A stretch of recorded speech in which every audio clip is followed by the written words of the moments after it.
Bismillahirrahmanirrahim. Terima kasih kepada rekan saya yang telah membawakan materi. Sekarang saya akan melanjutkan materi tentang retur ekspektasian, yaitu jenis retur yang kedua. Merupakan retur yang digunakan untuk pengambilan keputusan investasi. Retur ekspektasian dapat dihitung berdasarkan beberapa cara. Pertama, berdasarkan nilai ekspektasian masa depan. Kedua, berdasarkan nilai-nilai retur historis. Yang ketiga, berdasarkan model retur ekspektasian yang ada. Berdasarkan nilai ekspektasi masa depan, retur ekspektasian dapat dihitung dengan metode nilai ekspektasian, yaitu mengalihkan masing-masing hasil masa depan dengan probabilitas kejadiannya dan jumlah semua produk perkalian tersebut. Rumusnya itu ERI atau ekspektasian masa depan sama dengan jumlah N, C sama dengan 1 dikali RIJ dikali PJ. Keterangannya ERI yaitu retur ekspektasian suatu aktivitas sekuritas ke I, RIJ nya hasil masa depan ke J untuk sekuritas ke I, P nya probabilitas hasil masa depan ke J, N nya jumlah dari hasil masa depan. Sebagai contohnya, kondisi ekonomi, hasil masa depan, probabilitas, kondisi ekonominya resesi, cukup resesi, normal, baik, sangat baik. Hasil masa depannya negatif 0,09, negatif 0,05, 0,15, 0,25, 0,27. Probabilitasnya 0,10, 0,15, 0,25, 0,20, 0,30. Selanjutnya, retur ekspektasian dapat dihitung sebesar retur ekspektasian sama dengan negatif 0,09 dikali 0,10 kurangi 0,05 dikali 0,15 ditambah 0,15 dikali 0,25 ditambah 0,25 dikali 0,20 ditambah 0,27 dikali 0,30.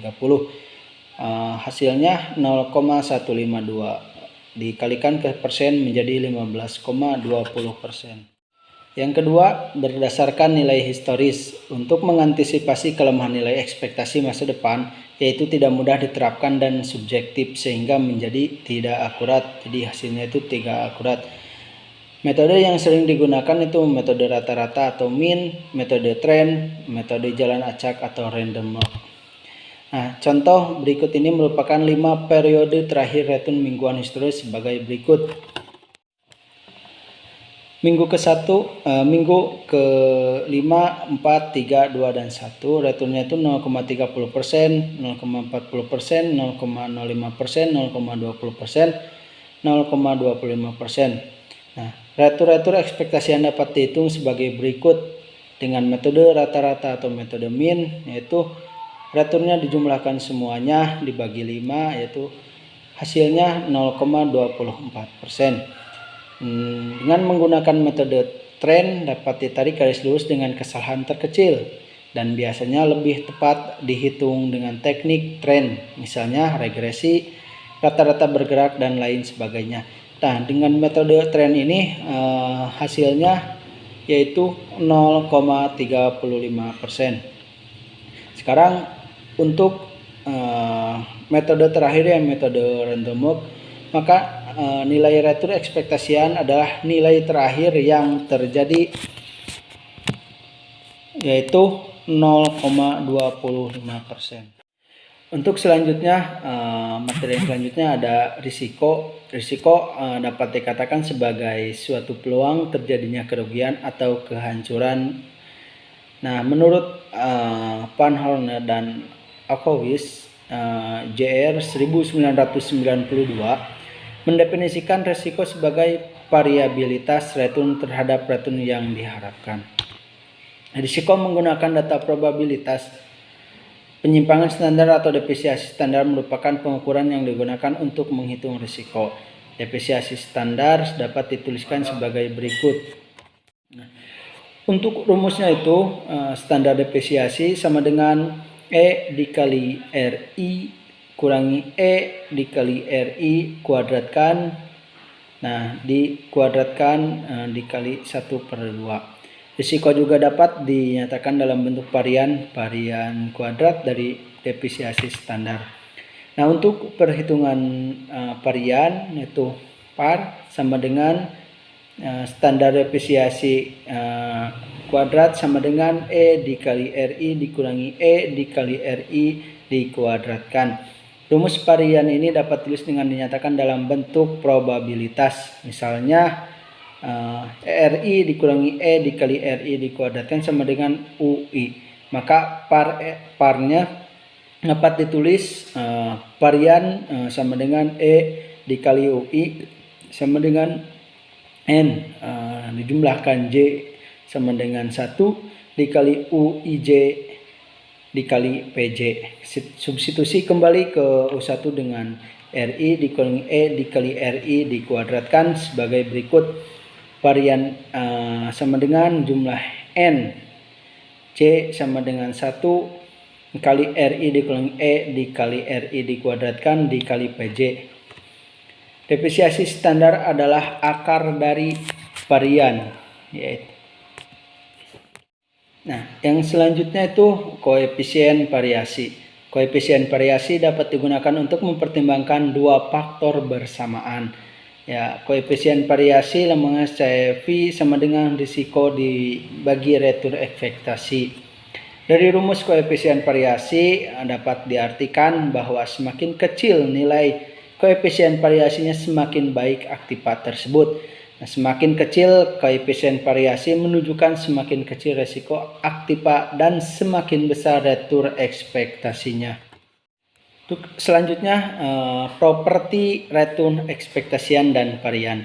Nilai-nilai ekspektasi mempunyai beberapa properti yang berhubungan dengan nilai ekspektasi. Nah, di sini properti yang pertama, nilai ekspektasi dari penjumlahan sebuah variabel acak X dengan sebuah konstanta K adalah sama dengan nilai ekspektasi dari variabel acak itu sendiri ditambah dengan konstannya sebagai berikut. Dikali X ditambah K sama dengan EX ditambah K. Nilai-nilai masa datang dengan probabilitas kemungkinan terjadinya tampak di tabel berikut. XI 10, 15, 20. PI-nya 0,20, 0,30, dan 0,50. Untuk pembahasannya, nilai ekspektasian dari X1 adalah sebesar EXI sama dengan 10 dikali 0,20 ditambah 15 dikali 0,30 ditambah 20 dikali 0,50. Hasilnya itu 16,5. Untuk suatu konstanta bernilai 2, maka EX ditambah K sama dengan 10 ditambah 2 dikali 0,20 ditambah 15 ditambah 2 dikali 0,30 ditambah 20 ditambah 2 dikali 0,50.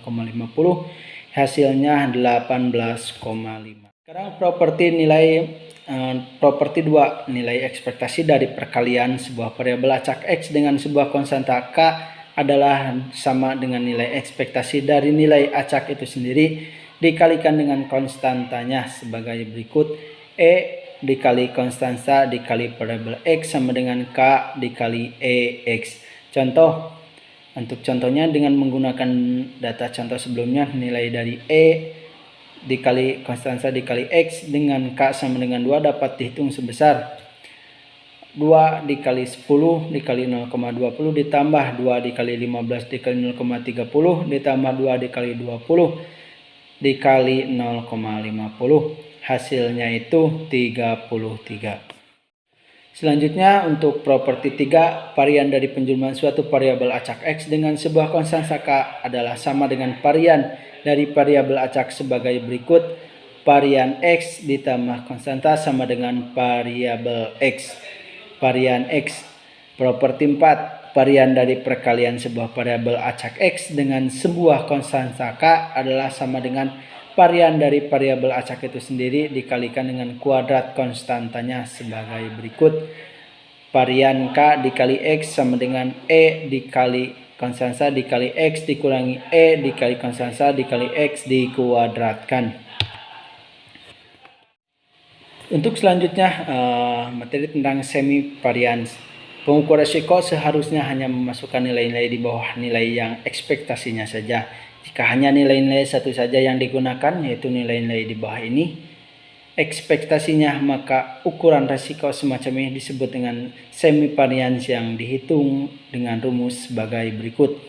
Semivariance sama dengan E dikali RI dikurangi E dikali RI dikuadratkan, untuk RI-nya lebih kecil daripada ERI. Untuk contohnya, kondisi ekonomi resesi, cukup resesi, normal, baik, sangat baik. RI-nya negatif 0,09, negatif 0,05, 0,15, 0,25, 0,27. Probabilitasnya P1 0,10, 0,15, 0,25, 0,20, 0,30. Besarnya RI sudah dihitung di contoh, yaitu sebesar 0,152. Nilai-nilai R1 yang lebih kecil dari RI adalah tiga nilai RI. Yang pertama yaitu 0,09,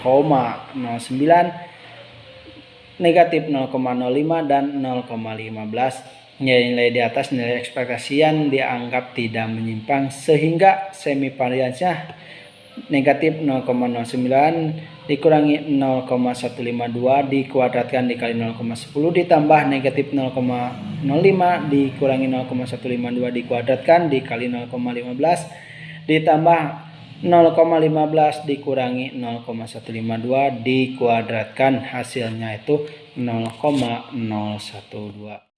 Selanjutnya ada mean absolute deviation. Baik varian maupun semivarian sangat sensitif terhadap jarak dari nilai ekspektasian, karena pengkuadratan akan memberikan bobot yang lebih besar dibandingkan jika tidak dilakukan pengkuadratan. Pengukuran risiko yang menghindari pengkuadratan adalah mean absolute deviation atau disingkat dengan MAD atau MAD. Rumusnya itu MAD sama dengan E dikali RI dikurangi ERI. Contohnya dari data nilai ekspektasian masa depan, nilai dari mean absolute deviation atau MAD dapat dihitung sebesar ERI dikali PS sama dengan negatif 0,09 dikurangi 0,152 dikali 0,10 ditambah negatif 0,05 kurangi 0,152 dikali 0,15 ditambah 0,15 kurangi 0,152 dikali 0,25 ditambah 0,25 dikurangi 0,152 dikali 0,20 ditambah 0,27 dikurangi 0,152 dikalikan 0,30. Hasilnya itu 0,011. Untuk selanjutnya, hubungan antara return ekspektasian dengan risiko. Return ekspektasian dan risiko mempunyai hubungan yang positif. Semakin besar risiko suatu sekuritas, semakin besar return yang diharapkan.